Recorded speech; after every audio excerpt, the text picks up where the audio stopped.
pantalla y ahora estoy compartiendo la pantalla con ustedes, ¿verdad? Sí, profe. Bueno, vamos a tener una clase más breve hoy, directamente de 1 hora. Habíamos empezado, como vimos recién, sistemas cerrados, sistemas abiertos, sistemas aislados. Todo esto, para hacer un resumen, tenía que ver con si intercambiaba masa con el exterior o no, o si intercambiaba energía o no, ¿no? El más cerrado de todos es el aislado, que no intercambia ni masa ni energía. Y el más abierto de todos es justamente el sistema abierto, que intercambia masa y también calor, trabajo, etc. Bien, creo que esto no habíamos empezado todavía. Y eran los signos, la convención de signos que vamos a usar para el calor y el trabajo. Si tenemos un sistema que está representado por este gráfico, por esta curva cerrada, en verde, que dice sistema, si el calor entra al sistema, se dice que es positivo, mayor que 0. Y si el sistema hace trabajo sobre el entorno, el trabajo también es positivo. Es una convención de signos, quiere decir, como todas las convenciones, la física que hay involucrada no cambia en nada si yo arbitrariamente decido hacerlo al revés. No es que los resultados dependan de eso, pero es para que todos hablemos el mismo lenguaje. Entonces, calor que entra al sistema, positivo. Por lo tanto, si el calor sale del sistema, negativo. Un cuerpo que se está enfriando, calor negativo. ¿Por qué? Porque sale del sistema hacia el medio ambiente. Cuando calentamos agua en una hornalla de gas, si el recipiente con agua es el sistema, el calor que está entrando al sistema es positivo. Un motor térmico, por ejemplo, el motor de un coche, está haciendo trabajo que sale del sistema. El motor es el sistema. Entonces ese trabajo es positivo. Cuando le doy arranque a ese mismo motor, hay un motor eléctrico, que en Argentina lo llamamos burro de arranque, es un motorcito pequeño, pequeño en tamaño, pero tiene mucho torque. Ese pequeño motor está haciendo trabajo sobre el sistema en ese instante, ¿no? Mientras la llave está en contacto.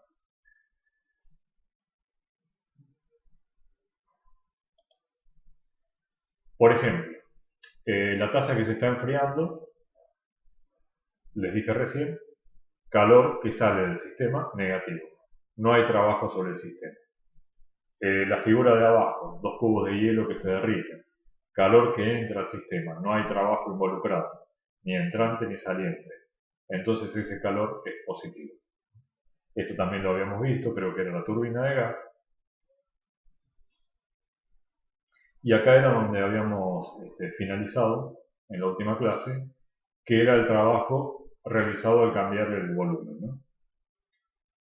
Este es un ejemplo, un motor de combustión interna. En este caso, un motor ciclo diésel, que ya lo vamos a ver en detalle en la unidad que viene. Bueno, entonces acá empezamos con la parte nueva. Trabajo realizado al cambiar el volumen. Imaginemos una molécula de gas como la roja, la naranja esta que está acá adentro, ¿no? Hay un choque, recuerden cómo eran las simulaciones, esa que les dejé incluso en el EVA, el link. La molécula de gas se está moviendo en todas direcciones y con una distribución de velocidades, no hay una única velocidad, y sabemos que esa energía cinética de la molécula está directamente vinculada con la temperatura, en forma lineal, según la teoría cinética de los gases. Entonces, mientras más temperatura tenga, mayor energía, y a mayor energía cinética, mayor velocidad. Esa molécula, por cuestiones del azar, alguna de esas moléculas, un gas no se compone de una sola molécula, sino de muchas, alguna de esas moléculas va a ejercer un choque sobre el pistón. Un pistón, para los que estén menos metidos en la parte mecánica, para los que ya saben, mejor todavía, es simplemente un émbolo, como es decir, algo que tiene una sección generalmente circular y que puede moverse dentro de unas paredes con cierta hermeticidad, es decir, la capacidad que tiene el pistón, la ingeniería, el desarrollo que tiene el pistón, hace que no fluya gas por esta junta de unión que hay entre el pistón, que está en azul, y esto que está acá, que se le llama el cilindro. No necesariamente tiene que ser un motor, ¿no? Una jeringa también es un pistón y un cilindro también. Entonces, como decía, hay moléculas, algunas de esas moléculas, que van a ejercer un choque sobre la pared del pistón. Como consecuencia de ese choque, van a perder parte de esa velocidad. Y como ustedes saben por física 1, todo cambio en el momento produce un impulso. Y el impulso no es otra cosa que la fuerza en una cierta cantidad de tiempo, ¿no? Fuerza por tiempo. Recordemos que J es igual a delta. Los newton por segundo es igual al cambio en el momento lineal de esta molécula.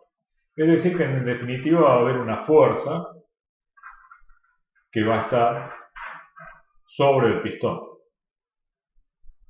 moviéndolo hacia la derecha. ¿Sí? De ahí se dice que el gas está ejerciendo trabajo. En forma indirecta, mediado por el pistón, pero bueno, trabajo al fin. Es un gas que a través de alguna de esas moléculas, por el choque contra el pistón, el momento lineal ha cambiado. Como consecuencia de ese momento lineal ha intervenido un impulso, que es la otra cara del momento lineal, el cambio en el momento lineal, y ese impulso es una fuerza ejercida sobre el pistón y el pistón se desplaza. Entonces decimos que en este caso, como la molécula ha perdido energía cinética, que se ha efectuado trabajo positivo sobre el pistón. Repito, como la molécula perdió energía cinética, esa pérdida de energía cinética es la ganancia de trabajo del pistón. Y viceversa, podría ocurrir al revés, que el pistón se estuviera moviendo ya hacia la izquierda y al golpear a la molécula le cambiara el momento lineal para el otro lado y como consecuencia de ello se dice justo lo contrario, que la molécula ganó energía cinética como resulta obvio de este dibujo y por lo tanto se ha efectuado un trabajo negativo sobre el pistón. ¿Negativo qué quiere decir en este contexto? Quiere decir que no nos ha dado trabajo al medio ambiente, sino que nosotros, que somos el medio ambiente, que estamos afuera, hemos tenido que darle trabajo a este sistema, que es este gas que está acá adentro, para aumentarle la energía cinética a esta molécula. ¿Sí? Entonces, de esta forma pasamos del movimiento molecular a interpretar cómo es este tema de que el movimiento molecular de este gas que está acá, que está representado por esta esfera naranja, está relacionado con un trabajo macroscópico externo. Está mediado por el pistón y por los cambios en el momento lineal, no de una sola molécula. Con una sola molécula lo he explicado, pero por supuesto esto ocurre miles y miles y miles de veces en la unidad de tiempo, ¿no? Incluso con cantidades pequeñas de gas, ya que sabemos que, bueno, está el número de Avogadro por medio, hay una cantidad enorme de estas partículas repitiendo esta misma operación. Algunas con un poco de menos de velocidad antes, otras con un poco más de velocidad, pero el fenómeno va a ser el mismo. Porque recuerden que un gas no tiene una sola velocidad, sino que en la última filmina de la unidad anterior hay una distribución de velocidades que está relacionada con la temperatura. Bien, entonces en esta explicación anterior, que hemos ido de lo micro a lo macro, de lo microscópico a lo macroscópico, y una vez explicado cuál es el origen microscópico de este trabajo, que en definitiva el gas puede hacer sobre el pistón o viceversa, el pistón sobre el gas, en el primer caso trabajo positivo, en el segundo caso trabajo negativo, de acuerdo a esta convención. Ahora nos quedamos un poco más macroscópicos, habiendo entendido ya cuál era el origen microscópico, y entonces vamos a recordar de mecánica que el trabajo era fuerza por distancia. Por supuesto, el trabajo es un escalar, fuerza es un vector, el desplazamiento es otro vector, hay un producto escalar entre los dos. Acá estamos suponiendo la más sencilla de las cuestiones, que es cuando la fuerza y el desplazamiento tienen misma dirección y mismo sentido. Entonces hay un coseno de cero que directamente da 1 y entonces trabajamos directamente en forma escalar. Si suponemos que el pistón se ha movido solamente un diferencial de longitud, dx, entonces estaremos hablando de un diferencial de trabajo, diferencial W, que va a ser igual a F por diferencial de X.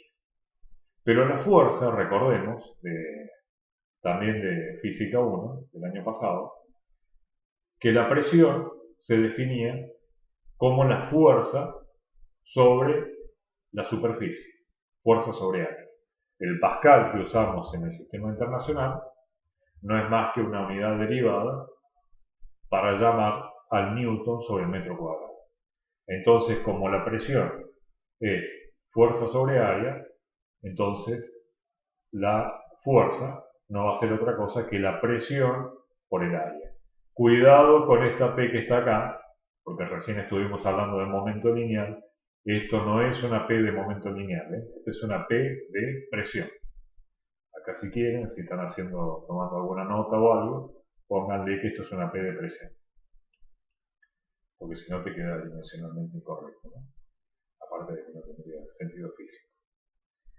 Pero resulta que A por dx, que está acá abajo, es el diferencial de volumen aumentado del gas en este caso, ¿no? En este caso que es un trabajo positivo. Entonces, en definitiva, ese diferencial de trabajo del gas expandiéndose, empujando al pistón, no es otra cosa que presión por diferencial de volumen.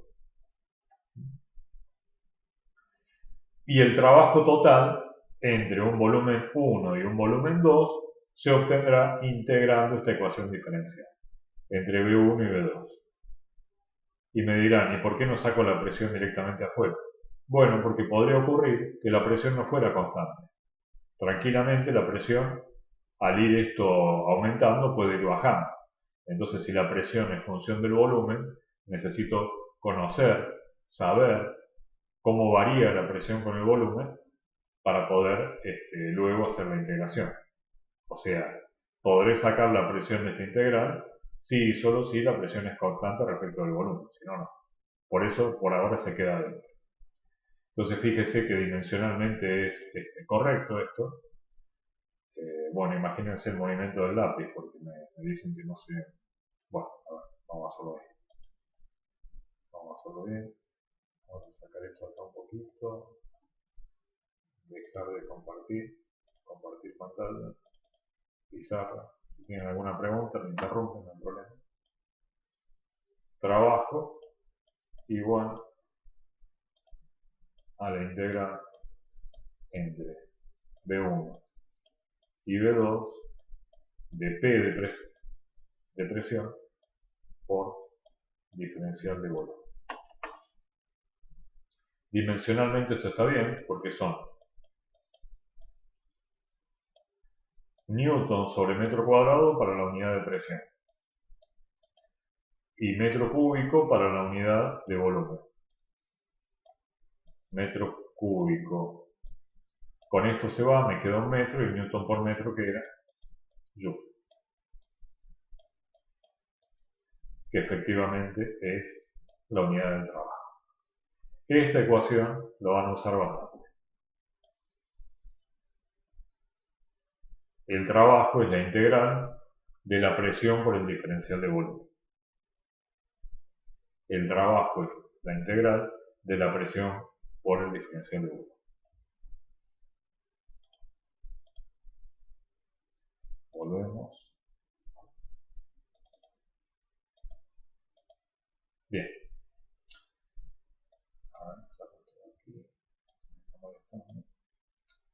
¿Cómo es el trabajo realizado al cambiar el volumen? Vamos a suponer que tenemos un sistema que está en el estado 1 y termina en el estado 2. 1 es inicial, 2 es final. Como siempre, estas integrales tienen límite superior, estado final. Límite inferior, estado inicial. Eso es así siempre. En estos gráficos de presión-volumen, una trayectoria indica simplemente cómo va variando la presión para cada valor de volumen. Cómo varía la presión para cada valor de volumen. Entonces, hacer una integral entre una V1 y una V2, que es una expansión o una compresión.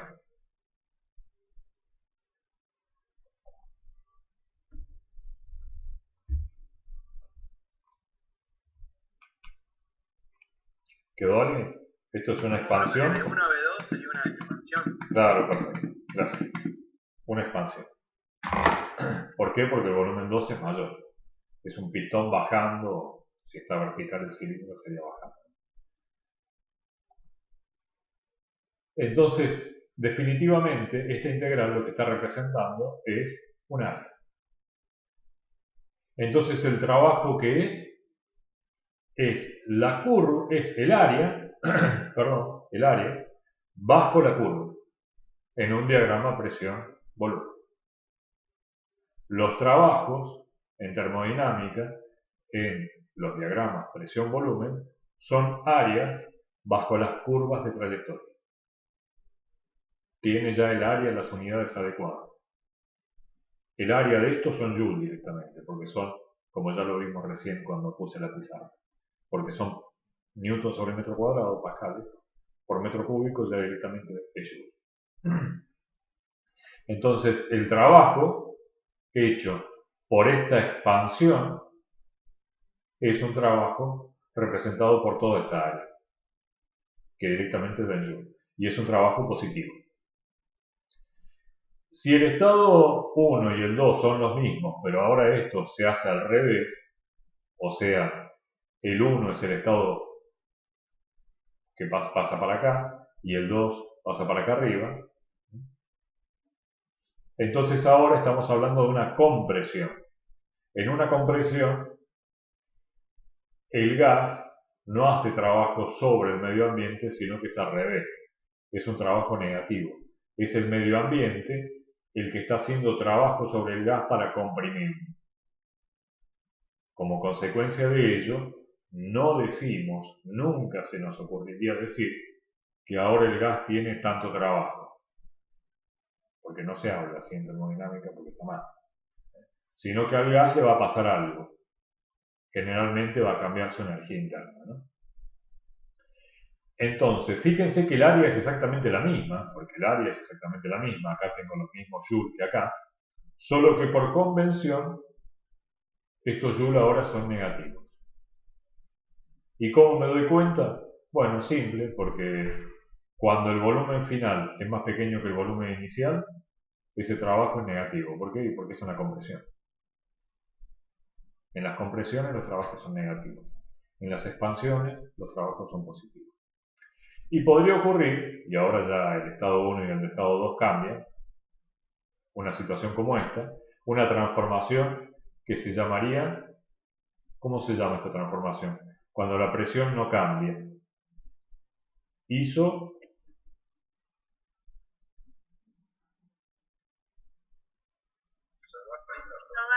Isobárica. Eso apréndanlo, váyanlo viendo, bueno, tienen tiempo para ir estudiando. Cuando no cambia la presión es isobárica, ¿no? Isobárica. Tienen que ir adquiriendo el lenguaje de termodinámica, eso facilita mucho las cosas. No cambia la presión, isobárica. No cambia el volumen, isométrico o isocórico. No cambia la temperatura, isotérmico.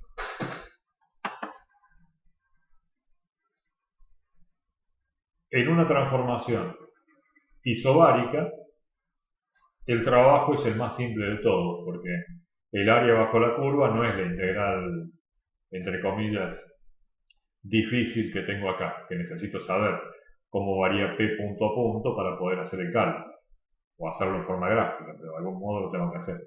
En cambio acá directamente es base por altura. El trabajo de la transformación isobárica es el más fácil de todos. Directamente es la presión, que sería la altura de este rectángulo, por la base, que sería la diferencia de volumen. ¿Por qué? Bueno, porque acá, en la transformación isobárica, que ya lo vamos a ver, la presión sale de la integral, puede salir, en este caso sí puede salir, porque no varía la presión con el volumen, y me queda P por la integral entre B1 y B2 de diferencial de B. Eso directamente es B2 menos B1, o sea que es lo que está acá, P por B2 menos B1.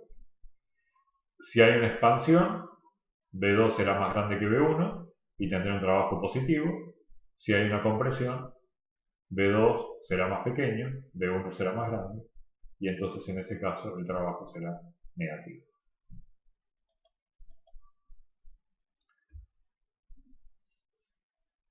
Y hay otra que es más obvia todavía, que es la isométrica.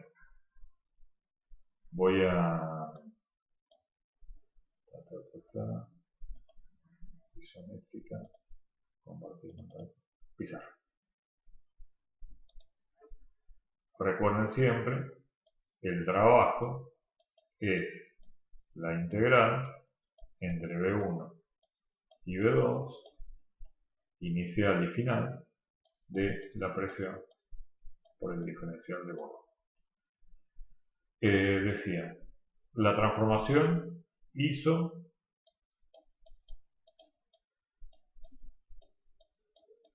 esta isocórica, o sea, las de volumen constante. Es una transformación que luce así.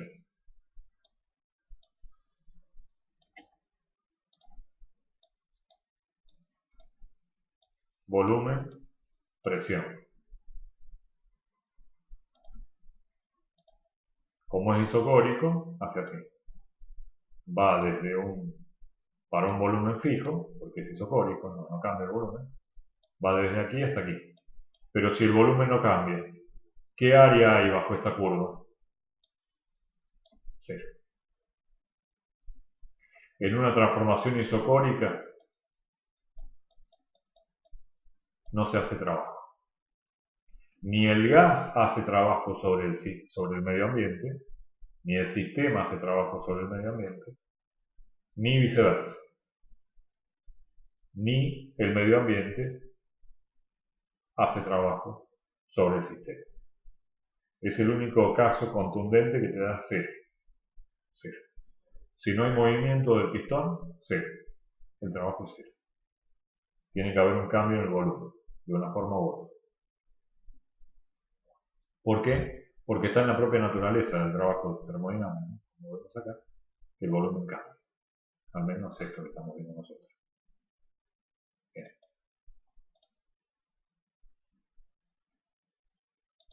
Bien. Por eso es que este trabajo dice en la isométrica, isocórica, isovolumétrica, etcétera, son sinónimos. El trabajo es cero. En la isobárica, ya lo vimos recién, el trabajo es P por volumen final menos volumen inicial. Y puede ser positivo, negativo o cero si el volumen final y el inicial son el mismo. Y luego tenemos la expansión isotérmica. La isotérmica es a temperatura constante. ¿Cómo hacemos con la isotérmica? Bueno, fácil. Es directamente la integral entre P por dB. Siempre se parte de esto.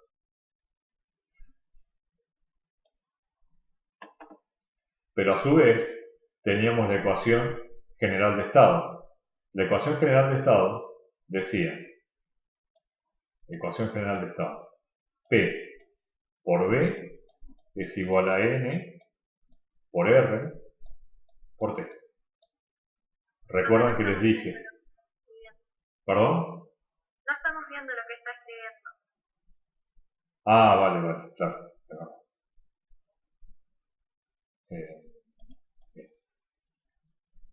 Sí, se ve después en la grabación, pero ustedes no lo ven. Voy a poner la pizarra.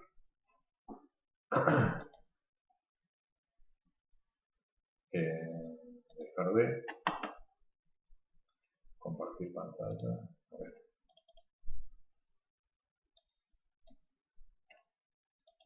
Ahora está bien.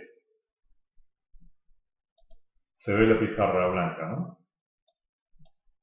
Sí, profesor. Vale. Entonces les decía, estamos en la transformación T nada más isotérmica.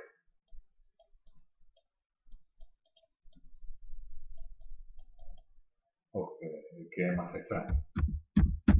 Isotérmica.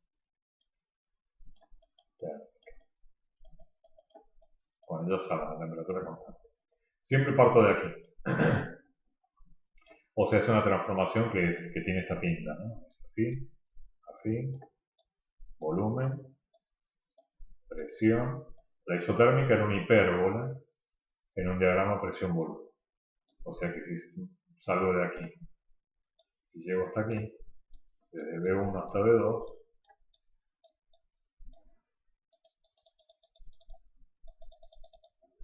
y desde B1 hasta la presión 2, lo que quiero calcular entonces será todo esto que está acá. Toda esa área. El área bajo la curva. Siempre el trabajo es el área bajo la curva presión-volumen. Bueno, entonces parto de lo que había obtenido hace un rato, que el trabajo es la integral entre B1 y B2 de P por dB. Y entonces acá es como que no puedo avanzar, porque no conozco la forma funcional entre P y B.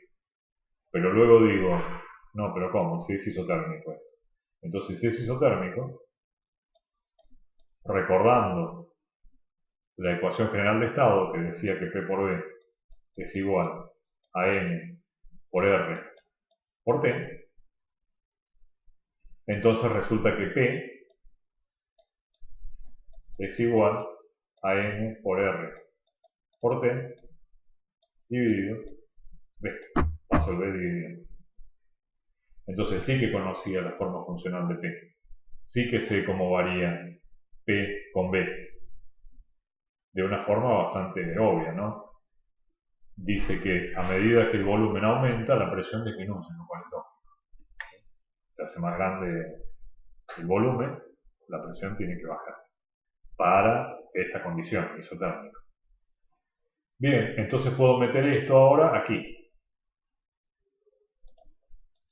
Esto lo puedo meter ya aquí y ver cómo sigue esta ecuación, que es lo que voy a hacer ahora y que es lo que está puesto ahí en la filmita.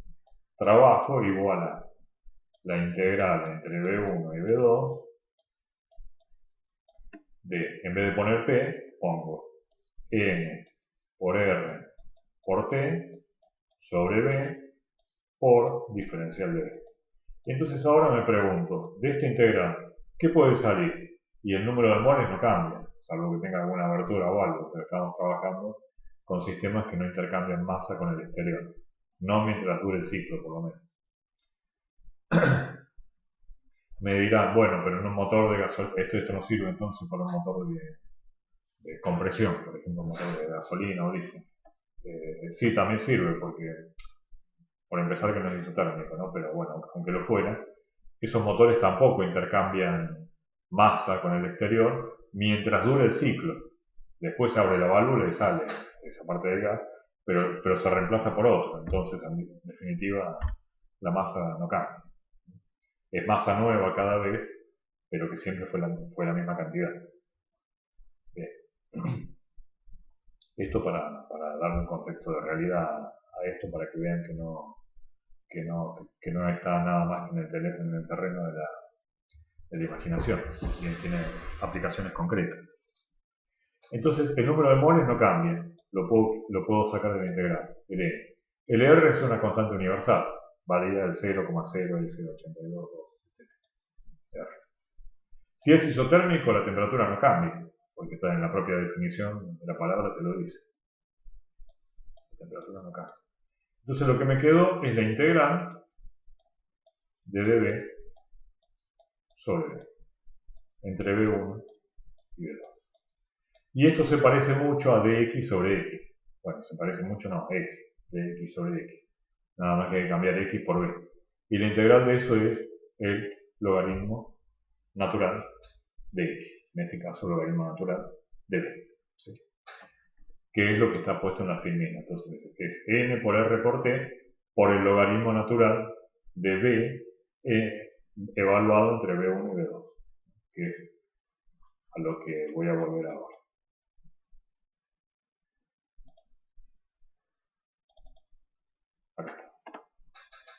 N por R por T por, están viendo la clase de nuevo, ¿verdad? Sí, profe. Entonces ven que dice N por R por T, que fue lo que obtuvimos recién, por el logaritmo natural de B evaluado entre B1 y B2. O sea, el logaritmo natural de, en realidad es así, nos vamos a volver un ratito más para dejarlo claro. Sería así.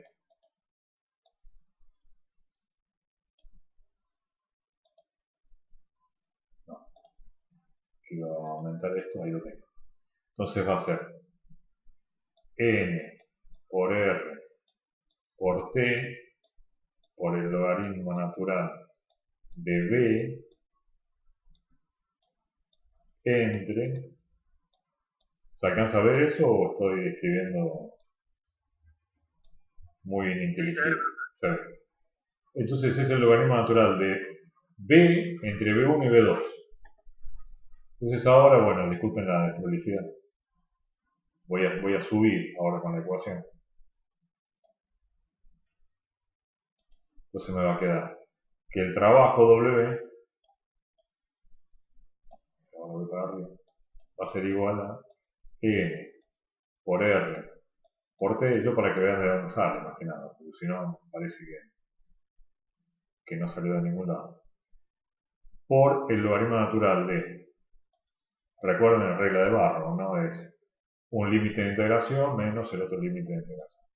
Logaritmo natural de B2 sería menos el logaritmo natural de B1. Pero luego, recuerdo una propiedad de los logaritmos que dice que el logaritmo de un cociente es la resta de los logaritmos y viceversa. La resta de los logaritmos es el logaritmo del cociente. Por eso es que en la filmina y en los libros directamente dicen n por r por t por el logaritmo natural de b2 sobre b1. Porque resuelve esto y luego apela a la regla esa que les acabo de comentar. Por eso dice n por r por t por el logaritmo natural de b2 sobre b1. Eso es lo que me pasa. Bien. Volvemos entonces. Por eso dice así, B2 sobre B1. Además, como la temperatura es constante, recuerden una de las leyes de los gases ideales, estaba la ley de Boyle-Mariotte, las leyes de Charles Gay-Lussac.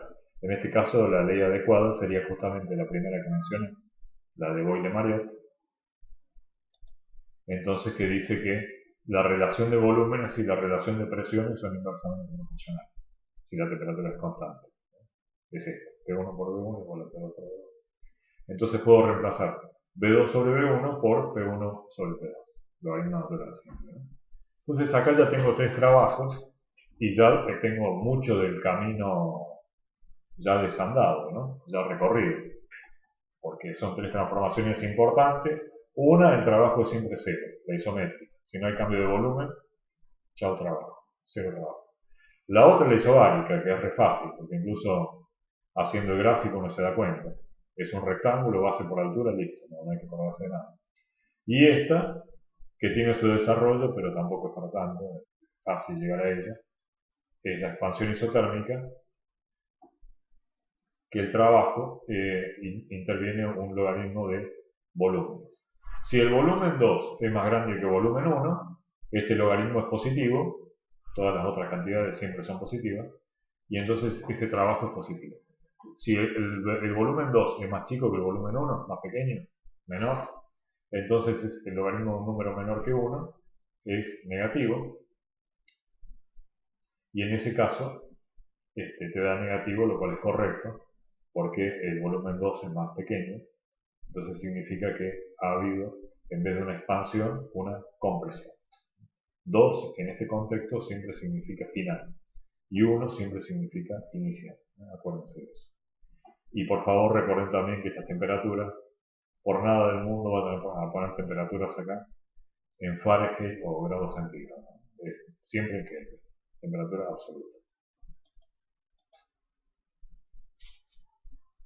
Bien, una vez que vimos esto, vamos a discutir ahora una cuestión importante que es central en el área de la termodinámica, y es la siguiente. El trabajo, hay que tener cuidado cómo uno computa el trabajo, cómo uno hace el cómputo, cómo uno hace el cálculo de ese trabajo, porque el trabajo depende del camino recorrido. Había cosas en física que vimos en física 1, que hicimos bastante énfasis en su momento, que no depende del camino recorrido. Por ejemplo, el trabajo hecho por la fuerza gravitacional es un trabajo que no depende del camino recorrido. Solamente depende del estado inicial y final. El trabajo hecho por un resorte, por una fuerza elástica, tampoco depende del recorrido. Solamente depende de las posiciones, de los estados inicial y final. En física 3, el año que viene, perdón, el semestre que viene, vamos a ver también fuerzas que son conservativas, ¿no? La fuerza eléctrica, etc. Acá el trabajo que estamos calculando sí depende del camino recorrido. Esto es central en la ciencia termodinámica. No da lo mismo ir. ¿Están viendo el cursor, la flechita, cuando la muevo? No, profe. La flechita tampoco. Bueno, fíjense en la figura A. Fíjense en la figura A. Dice 1 y dice 2. Bueno, vamos a ir del estado inicial al final. El inicial siempre va a ser 1, el final siempre va a ser 2. Siempre estamos en la figura A. Y vamos a ir por 3 trayectorias diferentes y vamos a calcular el trabajo. Una va a implicar el punto 4, o sea, va a ser ir de 1 a 2 pasando por 4. Otra va a ser ir de 1 a 2, pero pasando por 3. Y otra es ir de 1 a 2 directamente sin pasar por ningún estos estados intermedios. Por supuesto, 4 y 3 no tienen nada de especial. Este podría haber sido un punto que usted viene más alejado y después volver. Este más cercano. No tiene nada de singular. Es simplemente a los fines de demostrar algo. Vayamos por el estado 3. Vamos al 2, pero pasando por 3. ¿Cuánto vale este trabajo? Bueno, este trabajo vale el trabajo de una trayectoria compuesta de múltiples trayectorias, en este caso 2 trayectorias, porque es la trayectoria que va de 1 a 3 y luego la que va de 3 a 2, es simplemente el trabajo que se obtiene sumando esos trabajos individuales de cada una de esas trayectorias. Entonces acá tenemos un trabajo que va de 1 a 3, que está representado por toda esta área. Es una expansión isobárica que tiene un trabajo que es positivo. Y luego tenemos la transformación 3,2, que es una transformación ¿de qué tipo? Isométrica. Isométrica, perfecto. ¿Y dirías que la temperatura baja o sube cuando voy de 3 a 2?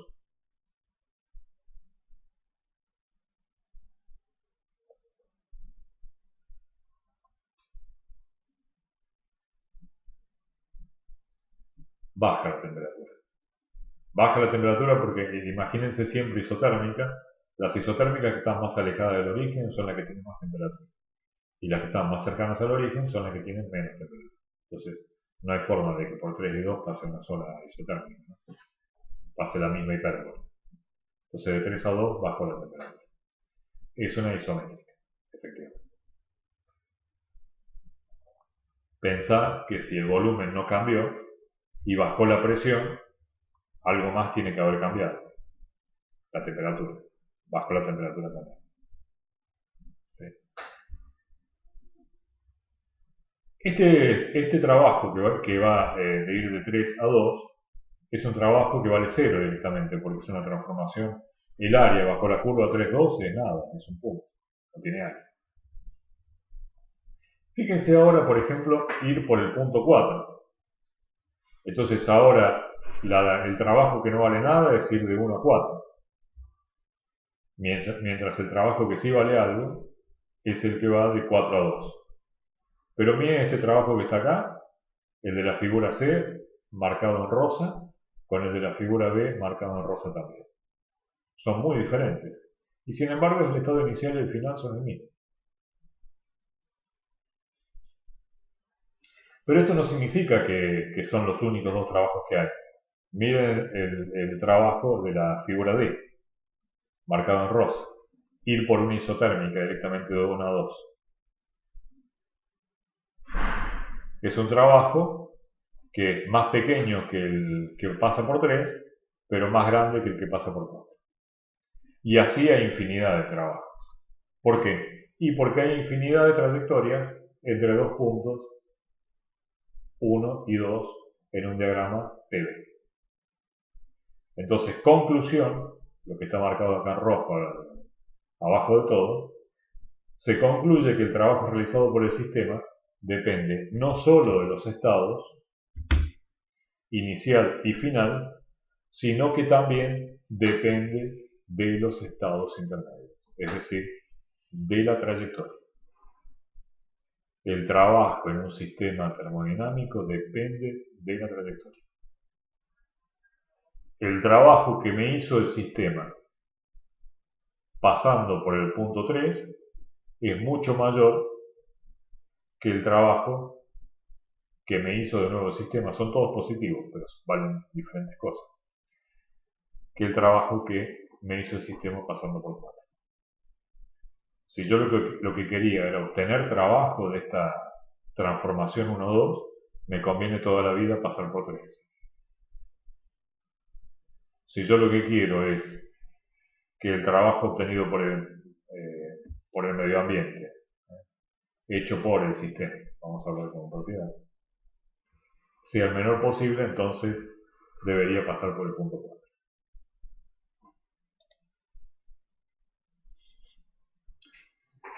¿Preguntas hasta ahí? Fíjense que estamos siempre dando vueltas sobre las mismas cosas. Sobre lo mismo, es ir cada vez con un mayor grado de precisión sobre los términos que estamos conociendo a medida que vamos sumándole cosas, ¿no? Ahora ya sabemos cuánto valen los trabajos de tres transformaciones típicas. No va a faltar otra más, que se llama adiabática, pero esa la vamos a ver un poquito más adelante. Vamos a detenernos en el siguiente ejemplo, que ilustra qué pasa con el calor agregado a un proceso termodinámico. Repito, el siguiente ejemplo ilustra qué pasa con el calor agregado a un proceso termodinámico. El sistema es el gas contenido en esta cubeta, que tiene un pistón que se puede desplazar. El gas está a 300 Kelvin. Vamos a suponer que el sistema realiza trabajo sobre el pistón. Tenemos una plancha caliente a 300 Kelvin. Como consecuencia de ello, esa plancha caliente está metiendo calor en el sistema. Hay calor que fluye por esta frontera, ingresando del medio ambiente al sistema. Es un calor positivo. Y al ingresar esta cantidad de calor, el gas se empieza a expandir, se empieza a expandir, se empieza a expandir. Recuerden que esa cantidad de calor, esa temperatura, es energía cinética. La energía cinética es velocidad, la velocidad es momento, el momento lineal de cada una de estas partículas choca contra el pistón, que transfiere momento, cambia de dirección evidentemente la molécula. Entonces, como consecuencia de ello, se ejecuta trabajo sobre el pistón y el gas pasó de tener 2 litros a tener 5 litros. Entonces, alguno que me pueda estar prestando atención dirá, pero ¿cómo puede ser que le agregaste calor a esto e inicialmente estaba a 300 Kelvin y siguió a 300 Kelvin? ¿Que no hizo nada este calor? ¿En qué se empleó? Sí, se empleó en algo. ¿En qué? En que el sistema hiciera trabajo. ¿Perdón? Y se empleó en aumentar el volumen de este calor. Exacto. En aumentar el volumen, y eso como consecuencia de ello, ese calor no es que desapareció en la nada, como no subió la temperatura. No subió la temperatura, es verdad, pero un cambio sí que hubo, y es que aumentó de volumen. Le permitiste, con este pistón que se podía mover, que el sistema hiciera trabajo sobre el medio ambiente. Distinto hubiera sido si vos te quedabas con esto agregándole calor y el pistón estuviera fijo, estuviera atornillado a que no se pudiera mover. Entonces ahí sí, evidentemente, hubiese habido un cambio de la temperatura del gas. Pero como no era esa la situación y el pistón se podía mover, esta lenta, para que algo ocurra así, tenés que hacerlo muy lentamente, una transformación isotérmica, muy lentamente, agregándole calor muy de a poquito. Por eso es que esto nos dice 1000 Kelvin. 300 Kelvin es casi la temperatura ambiente, dependiendo también de la época del año, claro. Entonces, este calor se empleó en qué? Que fue positivo, en que el sistema hiciera trabajo sobre el medio ambiente, que también es un trabajo positivo. Así que atención a estas dos cosas, ¿no? Calor positivo, trabajo positivo. Acá tenemos otra situación que tiene el mismo estado inicial y final, pero que es completamente distinto, que es el B. En el B yo tengo una membrana muy delicada, es una membrana fuerte, pero que se puede romper por un mecanismo adecuado, que no importa ahora cuál, que contiene el gas, esos 2 litros de gas, dentro de un recipiente que ahora no es el mismo recipiente que está acá a la izquierda. El recipiente que tenemos en el ejemplo B es un recipiente que tiene paredes mucho más gruesas para evitar transferencia de calor. Ahora van a ver para qué. Y del otro lado de la membrana está el vacío. O sea, acá no hay gas. No es que hay aire. No hay nada. Con una bomba de vacío, conecté acá, quité todo el gas que había, aire, y no me quedó nada. Vacío. Si yo esa membrana la rompo por algún mecanismo adecuado externo, estos 2 litros pasan a ser estos 5 litros. Entonces yo miro esto que está acá a la derecha y miro esto que está acá a la izquierda y digo esto que está acá y esto que está acá son exactamente iguales. Y si yo llego a medir la temperatura, porque hay múltiples experimentos que así lo han hecho, habré observado que el gas no cambió su temperatura. Si inicialmente estaba a 300 Kelvin, después de haber roto esta membrana y de haber hecho esta expansión contra el vacío, el gas sigue a 300 Kelvin. No cambia la temperatura. Entonces miro esto y digo, volumen 5 litros, volumen 5 litros. Temperatura 300 Kelvin, temperatura 300 Kelvin. Perfecto. Estado final de A y estado final de B es igual. Vamos al estado inicial. 2 litros, 300 Kelvin. Y el estado inicial del B, 2 litros, 300 Kelvin. Entonces, el estado inicial y el estado final de estos dos procesos son exactamente iguales.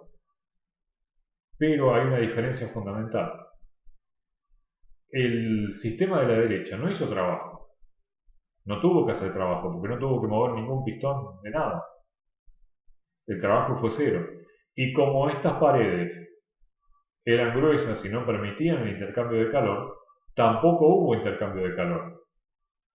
No hubo ni trabajo ni calor. Entonces, como dice acá abajo, los estados inicial y final son idénticos, pero sin embargo, en un caso se cambia calor y en el otro no. En un caso se cambia trabajo con el medio exterior y en el otro no. Es decir, hay que prestarle muchísima atención a la trayectoria en termodinámica de un sistema termodinámico. Porque en un caso y en otro, acá puede parecer que las dos cosas son exactamente iguales, pero no, no son iguales. Porque acá hay trabajo y hay calor a la izquierda, y a la derecha no hay ni trabajo ni calor, y sin embargo el estado inicial y final son exactamente iguales. Entonces, reitero, es una piedra angular de la termodinámica. Depende del camino recorrido. Lo que vamos a obtener, el trabajo, el calor, etc., depende de los caminos recorridos, de las trayectorias, ¿sí? Más allá de los estados inicial y final. Entonces, Profe, una pregunta. sí, En cuanto a la otra diapositiva. Entonces, en el ejemplo B, ¿eso sería un ejemplo de un sistema aislado? el ejemplo B, claro, es un sistema aislado en el sentido de que no intercambia calor ni trabajo y también es un sistema cerrado. Pero O sea más, que los sistemas aislados siempre tienen trabajo y calor cero. claro, el único sistema aislado verdadero es el universo, ¿no? Porque está autocontenido. Y para los fines de este ejemplo, también es un sistema aislado, porque no intercambia, como bien decís, ni calor ni trabajo. Sí, efectivamente es un sistema aislado. Ni calor, ni trabajo, ni más, por supuesto. ¿Sí? Sí, profe, gracias. Bueno, sí, efectivamente, este sería un buen ejemplo de sistema aislado. Bien, entonces ahora vamos a terminar la clase de hoy cerrando y presentando la primera ley de la termodinámica. Hay un concepto que yo ya les había adelantado que es la energía interna. La energía interna es algo que ya habíamos discutido un poquito, yo lo fui mencionando de acá para allá, cuando hablé de la convención de signos, etc. Y ahora lo vamos a definir con propiedad. Existe un parámetro en los sistemas llamado energía interna, cuya variación está asociada con la diferencia que hay entre el calor que sale o entra a un sistema y el trabajo que sale o entra a un sistema. Ese calor que sale o entra a un sistema con la convención de signos adecuada y ese trabajo hecho por el sistema o hacia el sistema con la convención de signos adecuada puede no ser igual este Q y este W. Puede haber casos en los cuales Q sea diferente de W, más pequeño, más grande, negativo, positivo, etc. Cuando yo hago esta cuenta, esta diferencia, lo que me da es cuánto subió un parámetro que en termodinámica llamamos la energía interna. Que conste que lo que se está definiendo no es exactamente la energía interna, sino las diferencias de energía interna. ¿Sí? De esta forma, con la primera ley de la termodinámica, lo que se define son las diferencias de energía interna. En ese sentido, es parecido a la energía interna a el concepto de, por ejemplo, energía potencial. La energía potencial por sí sola no tiene mucho sentido. Algo puede tener una energía potencial enorme o una energía potencial baja, dependiendo desde dónde yo estoy midiendo la altura. ¿Sí? Pero en realidad lo verdaderamente relevante no es tanto la energía potencial, gravitacional en este caso, sino las diferencias de energía potencial, ¿no? El trabajo está vinculado con esas diferencias de energía potencial. Con esto pasa lo mismo. Lo que importa son las diferencias de energía interna y no tanto el valor en sí de la energía interna, ¿no? Sino las diferencias de valores. Esta es la forma en la que más vamos a... Perdón, hay un cuadrito que me está molestando. Ahí está. Esta es la forma en la que más vamos a trabajar con la primera ley de la termodinámica. El calor Q es igual a la variación de energía interna más el trabajo. A esto se le llama la primera ley de la termodinámica. La primera ley de la termodinámica es una extensión, si así se quiere, de lo que vimos en Física 1 del principio de conservación de la energía. Una extensión más amplia para incluir el concepto de calor. Entonces, el calor que ingresa, por ejemplo, a un sistema, ¿en qué se emplea? Bueno, en aumentar la energía interna, seguramente, y en efectuar un cierto trabajo del sistema hacia el medio ambiente. Eso es la primera ley. Q es igual a delta U más W. Que conste que no es delta Q igual a delta U más delta W. Es Q igual a delta U más W. En un proceso termodinámico, la energía interna de un sistema puede aumentar, disminuir o permanecer inalterada. Bien. Vamos a ver 3 ejemplos y con esto ya cerramos por ahí. Acá tenemos un sistema en verde. Por ejemplo, supongamos que esto es un motor. Yo insisto con los motores de combustión interna, pero bueno, eso es por gusto nada más. Pero no piensen que termodinámica nada más se refiere a motores, ¿no? Un motor eléctrico también es un sistema termodinámico.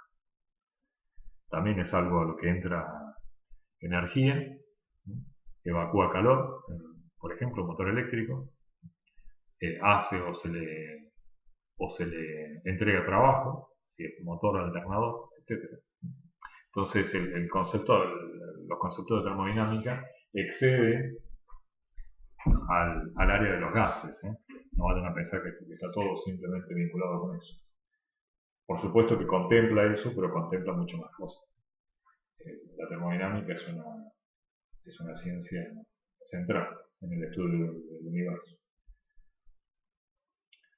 Lo que pasa es que a ustedes, más por un contexto de ingeniería, yo lo llevo más al área de los motores, ¿no? Pero, bueno, la termodinámica está en todos lados, en realidad. Entonces, para no irnos por las ramas, vamos a ver el primer ejemplo, el A. se agrega al sistema más calor que el trabajo efectuado por este, dice. ¿Por qué? Bueno, porque en este sistema está ingresando 150 joules. En un motor, ¿cómo ingresa este calor? Que hay alguien con un soplete ahí poniéndole al cilindro, no. Este calor ingresa por la detonación de la mezcla, por la chispa, si es un motor de nafta, de gasolina, ciclo Otto. Entonces ahí ingresa calor al sistema. A eso me refiero con Q. E ingresan 150 joules. Positivo, evidentemente, por esta convención que seguí. Calor que ingresa es positivo. Hace una cuestión ahí el gas, empuja el pistón, track, hace trabajo, el sistema sobre el medio ambiente, 100 joules. Siempre estoy en el ejemplo 100 joules. ¿Qué signo tiene el 100 joules? Positivo también. Entonces, primera ley de la termodinámica. Q igual a delta U más W. O sea que delta U es Q menos W. 150 menos 100, 50 joules. Eso vale delta U. La energía interna del sistema, del gas que quedó acá, subió en 50 joules. Esos 50 joules son necesarios para que se cumpla la conservación de la energía, que en definitiva es eso la primera ley de la termodinámica. Es la conservación de la energía. Si entró 150 y salió 100, ¿dónde están los 50 que me faltan? En el aumento de energía interna. Seguramente el gas acá subió de temperatura. Ahí están esos 50 joules que faltan. En definitiva es simple el concepto. Ejemplo B. Sale del sistema más calor que el trabajo efectuado. Por ejemplo, esto sería un ejemplo de un sistema tipo refrigerador, ¿no? Yo le entrego trabajo a un sistema, por la convención de signo tiene que ser negativo, y a su vez del sistema, en la habitación sería, sale calor hacia el medio ambiente. Entonces ese calor es negativo, por convención, menos 150. Fíjense que la flecha ha cambiado de signo. Entonces, delta U, ¿cuánto es? De nuevo, es Q igual a delta U más W, entonces delta U, Q menos W. Q es menos 150, menos 100, menos 100 es 100. Menos 150 más 100, menos 50 joules. Entonces, el sistema ha disminuido su energía interna en 50 joules. Si entraron 100 y salieron 150, ¿cómo puede ser que entró 100 y salió 150? Hubo algo aquí que tuvo que darte los 50 que faltan. ¿Quién? La energía interna. ¿Ven? El concepto no es muy enrevesado. Hay que amigarse con la convención y ya. Ejemplo C. El calor agregado al sistema es igual al trabajo que éste realiza. Entra a 150 y sale 150. Si entra a 150 y sale 150, aquí la energía interna no puede ni subir ni bajar. Se tiene que haber quedado en cero. ¿Sí? ¿Se entiende esto que les digo? Sí, profe. Sí, profe. Vale. Bueno, no sé si tienen alguna pregunta o cerramos acá. De mi parte no, profe. Vale. Bueno, Por mí tampoco. vayan haciendo la práctica. Les voy a dejar la clase en video, la próxima clase. Véanla, tienen ahí la ventaja de que pueden parar, rebobinar, etc. Bueno, rebobinar es un concepto que ha quedado ya en el léxico, pero ya no tiene sentido, ¿no? Y para atrás.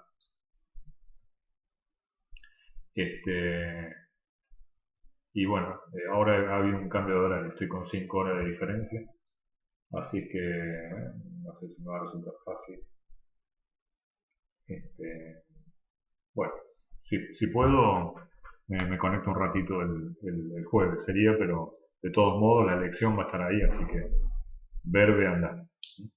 Bueno chicos, nos vemos entonces la próxima clase. Igual, profe, Sí. el jueves no tenemos clases por ser la Semana Santa, entonces Ah, vale. Bueno, está bien. tendríamos Se que mirar salva. la clase esa del jueves para el próximo martes. Sí, tenés razón. No, no les voy a, no les voy a dejar el video entonces. Aprovechen el tiempo entonces para ponerse al día con esto. Bueno, buen fin de semana largo entonces. Nos vemos. Dale, profe, muchas Chao. gracias. Igualmente. Chao.